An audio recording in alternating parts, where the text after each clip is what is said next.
কারো বসন করি সমাধি মন্দিরে।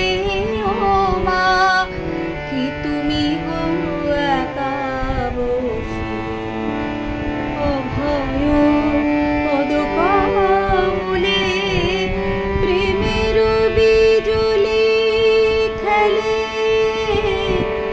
চিন্ময় মুখমণ্ডলে শোভে অট্ট অট্ট হাসি।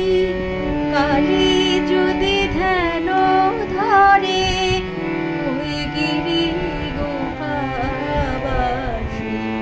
নিবিড় আধারে মাতর চমকে অরূপ রাশি। তাই যোগী ধ্যান ধরে ওই গিরি গুহাবাসী।